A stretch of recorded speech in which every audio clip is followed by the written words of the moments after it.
Coming up tonight, the hospital is overflowing with non-COVID patients, but visitors still now allowed. This coming from the hospital administrator. Plus, Grand Bahama is organizing a national disability registration drive. And listen to the sound of the Goombay drums. Our Jean Joseph has the details in our arts and entertainment segment.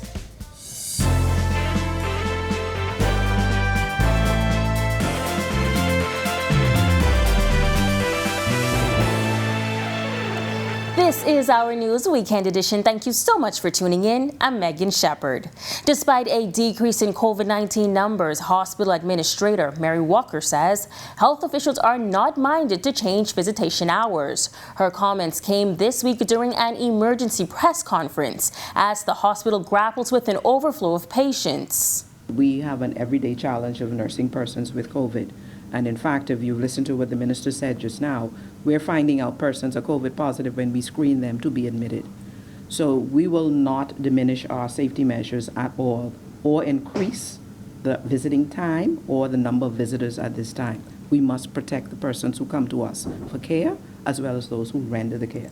At the time, visiting hours are from 6 to 8 every afternoon and 2 to 4 on weekends. Only 2 visitors are allowed per patient. Walker also giving an update on elective surgeries that were also impacted during the pandemic. If you think logically, if your hospital beds are occupied by persons with chronic non-communicable diseases, you are then limited to the amount of persons that you can bring in as cooled scheduled cases to be done. And so it's almost like cat or the dog wagging its tail kind of situation.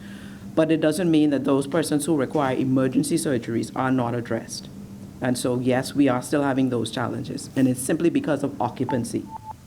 Addressing the 26th Annual Multicultural Tourism Hotel Ownership Summit and Trade Show, Prime Minister Philip Davis made a case as to what is being done to attract investments to the Bahamas and expand trade. He said his administration is looking to establish trade and investment attaches in all embassies. Our regional tourism offices will also offer resources and support to facilitate synergies and linkages.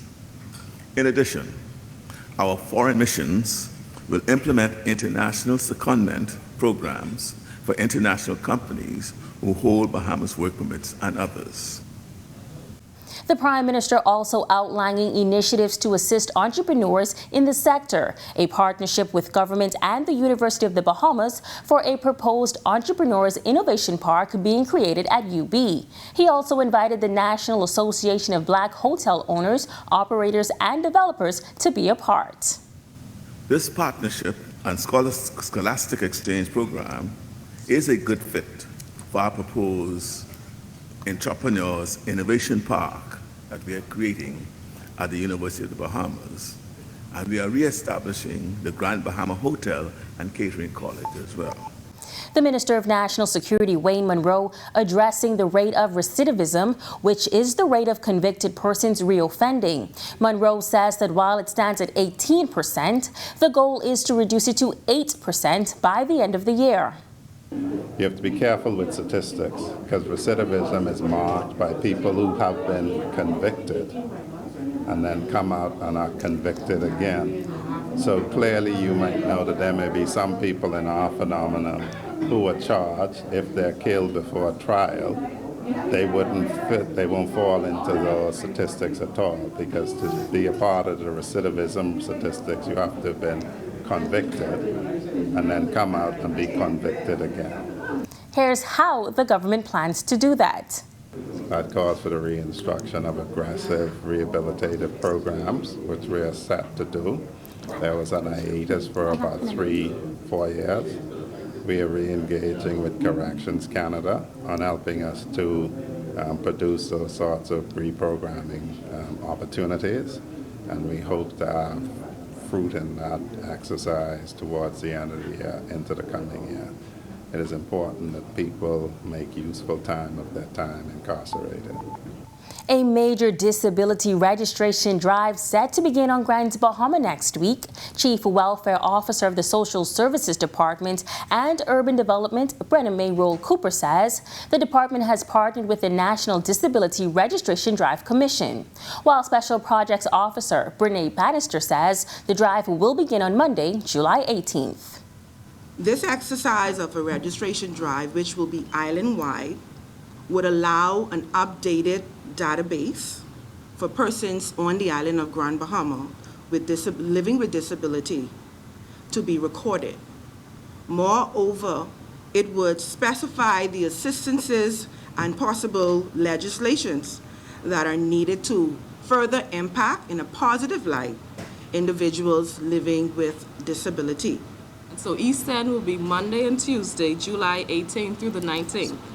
And then we head to the West End community, where we will be in West End for the week of July 25th to July 29th. And so once again, this will be from 9 a.m. to 1 p.m. at the 8 Mile Rock High Gymnasium. President of the Commission for Persons with Disabilities, Jonathan Cooper, is encouraging persons to register. We ask that all persons to please come on out. There's opportunities that will be given to you, and I'm so happy to join with the social service in helping persons with disability. We are working together in helping to your benefits and your needs. So please, whether you're a deaf, the blind, and disabled person, to please come on out and register so that we can help you, and then everything will be okay. Minimum wage expected to increase before the end of the year.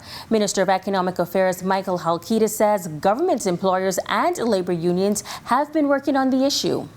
And I think those discussions are largely complete, so we should see that right after the summer. Still to come, Russia's military forces have turned attention to eastern Ukraine, leaving 40 people dead and 90 injured. And inside these prison walls, female inmates tell their stories. That's coming up when our News Weekend Edition returns.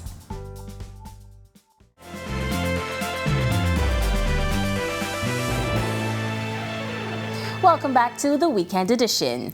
Lifeguards at beaches across New Providence a top priority. That, according to Executive Chairman of the Bahamas Public Parks and Public Beaches Authority, Mikel Barnaby, who says the authority now employs 5 lifeguards. We've redeployed lifeguards that were out at the Botanical Gardens. That was previously a lifeguard. That individual is now at the Junkanoo Beach. The Senior Deputy Managing Director of the authority is currently has been engaged to ensure that everyone is doing their refresher courses and are being certified. Barnaby says the authority intends to employ more lifeguards incrementally. Hopefully, we get to a place within our budget where we can move beyond the points where we've been, where we can even start assisting persons with learning how to swim. As it relates to some things that may be done from a public-private partnership with the cruise line, we're hoping that we can increase the numbers. But we're looking at approximately anywhere from about 12 to 15 individuals. The Bahamas Department of Correctional Services, located in Fox Hill, currently averaging around 1,400 inmates, 41 of them within the female campus. Our news team spoke exclusively to 2 female inmates who shares what life has been like behind bars. I went in the kitchen, I learned different things, I learned how to cook different dishes, and then I learned different personalities, like the old world didn't taught me, and I just learned a lot here. I learned to accept people for who they truly are, like what they show you, what they give you is like what to take. So it's been hard because I've been away from my daughter for quite some time. So it's an adjustment, you don't get the things, you miss a lot of things, like waking up when you want to wake up, eating what you want to eat, and having to follow the rules of what it goes on here. So it's an adjustment process, but right now I'm ready to go. 26-year-old Ernesta Butler has been in the facility for 3 years now after being convicted of attempted murder. She says if she could take that moment back, she most definitely would. Pick up a knife, stab a person, that I really regret that. If I knew what I know now, if I knew then, I wouldn't have done what I did, because it's hard. This place is not easy, but you make the best of what you can get out of it. She says being away from her children is one of the most challenging parts of being behind bars. I talk to my kids on the phone from time to time when I feel like talking to them, because in here and they out there and then hearing bad things about them, that's not a good feeling for me. I know, but nobody else. So I tend not to pick up the phone every day to call them, but they know I love them. Butler is expected to be released in 2023, while 45-year-old Shamika Gibbs is anticipating a 2024 release date. Both women share what they most look forward to upon release. I want to pursue my career. I wanted to be an accountant, and it took a toll on me when I had my first child or whatever, and it took me in a different aspect of life. But I'm supposed to be leaving here next year, God's willing, if that's the way God's moved for me. Life, getting back into society, and adjusting. So that's basically it. I know with the pandemic right now, it's been hard for a lot of persons. So me coming from here, it's going to really be an adjustment policy and figuring out what to do.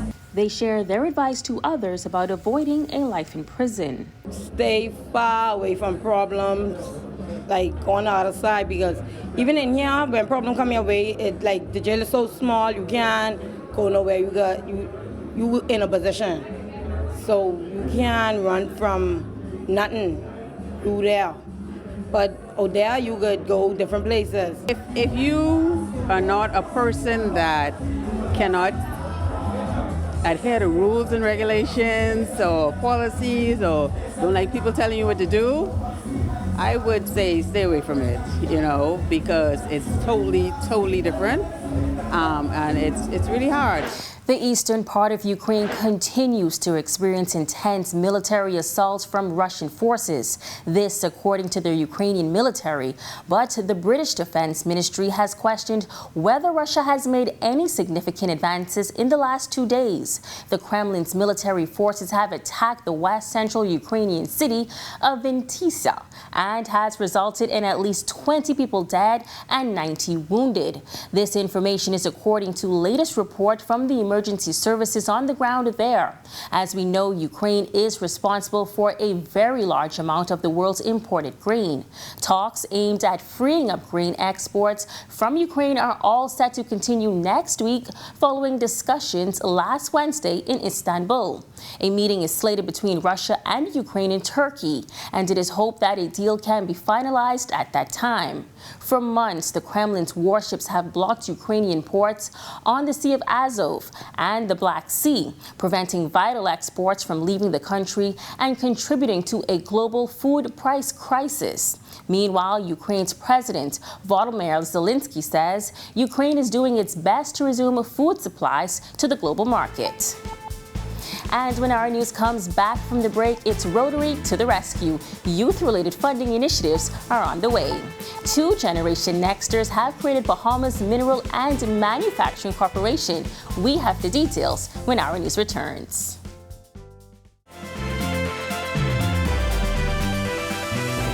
2 feel-good initiatives receiving funding from the Rotary Club of East Nassau this week. The first, Laurel House, is an initiative started by Leslie Cancino, who says that while volunteering at the Ranfurly Home for Children, she realized they needed more support after leaving the home. These girls age out at 18 and don't have the life skills to support themselves. Laurel House was built in our backyard. I raised the money to build it.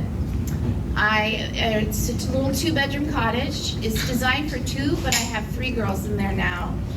The other check going to Camp Hope, a Stories of Hope initiative. Stories of Hope President Dr. Giovanna Jones explaining what Camp Hope is all about. We targeted youth who had experienced some trauma, particularly those who had lost parents. We wanted to find an environment that was going to be stimulating for them, that was going to be developmentally appropriate, i.e. fun, because these are kids, provide a safe space where they can process their thoughts and emotions and then begin some of the process for them. I will say this is not therapy because it cannot be done in this short period of time. It is 1 week that we offer this camp, but it is the beginning place for it. And this latest session of Camp Hope will be in Abaco, working with children affected by both the COVID-19 pandemic and, of course, the trauma from Hurricane Dorian. And now to our Generation Next segment. This duo of 26-year-old Mitchell Thurston and 36-year-old Astra Umbrister-Roll are looking to break into the manufacturing industry, something extremely rare for the country. The co-founders say they spent the past 2 years researching industries that thrive during pandemics, and that is when Bahamas Mineral and Manufacturing Corporation was born.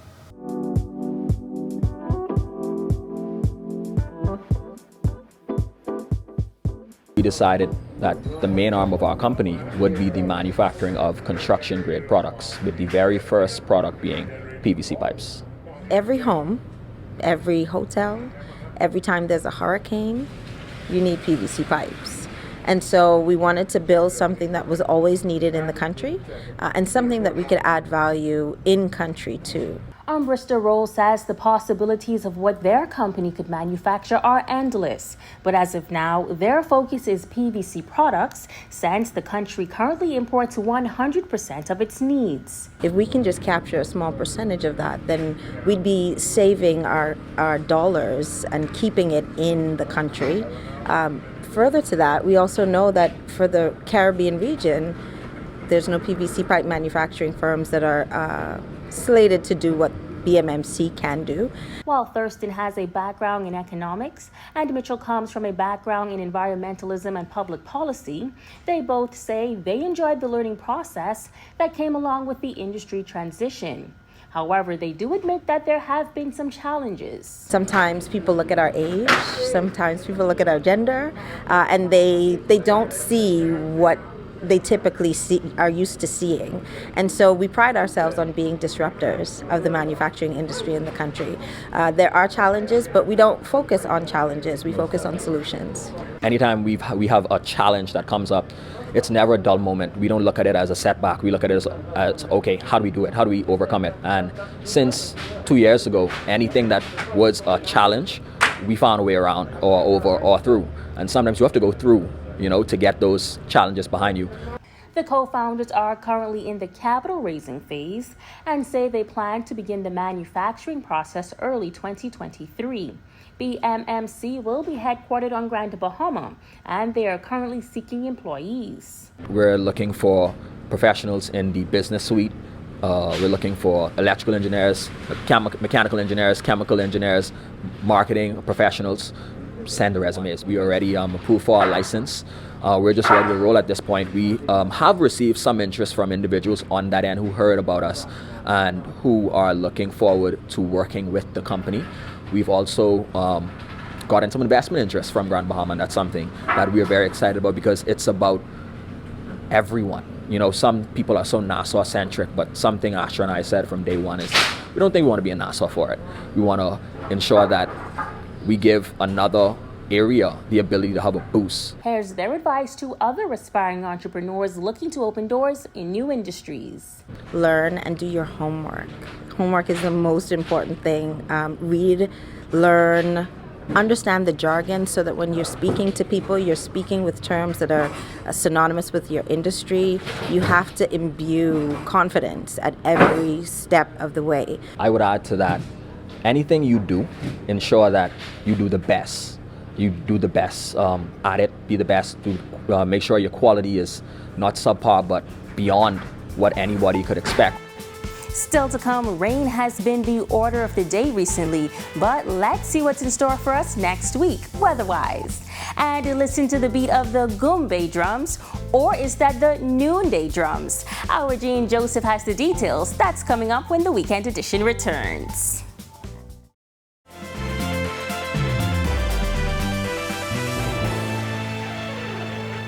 Welcome back to our news. Rain, rain, and more rain is what we're experiencing. But what's in our future weather-wise? Let's take a look.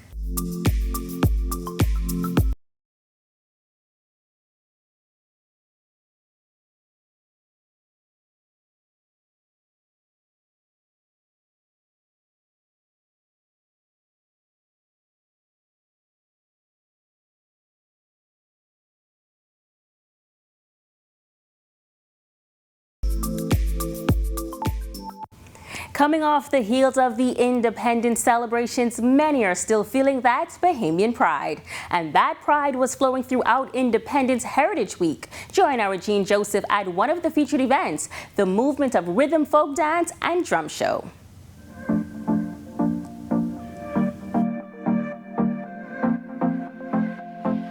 The Ministry of Youth, Sports and Culture's Department of Culture hosted several events during Independence Heritage Week, including the Movement of Rhythm, Folk Dance and Drum Show Thursday night. While many things make Bahamian culture so rich, Senior Cultural Affairs Officer Zenobia Pierre says this particular event centered on the less featured art forms of dancing and drumming, allowing the artisans of today to honor the legacies of the great dancers and drummers who have trained many over the years. We've created a stage and a platform for these students and these up-and-coming dancers and drummers to basically give their respects to these persons. Drummer Alexander Bullard says he is grateful for the experiences and knowledge he gained during his time with Howard Bethel. He's taught us a lot. He's actually taken us around the world. And drumming has been my life. Drumming has brought a lot of different experiences to me. And all the persons that I met through drumming was actually a great experience. Tiara Johnson, performing with her mother's Victoria McIntosh Josie dance group, has been dancing all her life and is professionally trained in many styles. She says she wants to bring back the good old days when Bahamian dance forms were a la mode. We hope that with this number it can bring Bahamian folk back to the forefront of our country, and so that people can recognize Bahamians and Bahamian dance as something legitimate. English tourists Melanie and Charlotte Beaumont say the show was an amazing cultural experience. It's a fantastic opportunity to come and hang with local Bahamians, have local foods, support local Bahamian businesses, and obviously to see the essence of all the young talent that the Bahamas has to offer. Director of Culture Derica Delfo Grant says more opportunities for talented Bahamians are on the way leading up to the 50th Independence celebrations, and she's pleased with these performances. Our cultural heritage in this regard is very secure because they're interested and they're practicing and they're performing.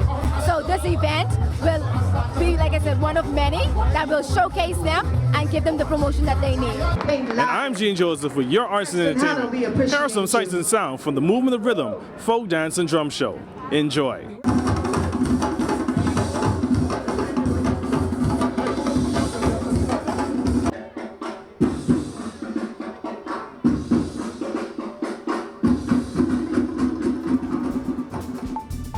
Thanks, Jean. I think I'm going to start practicing my choreography for next year's celebrations. Thank you so much for joining us for our News Weekend Edition. On behalf of the entire team, I'm Megan Shepard. Continue to have a safe and wonderful weekend.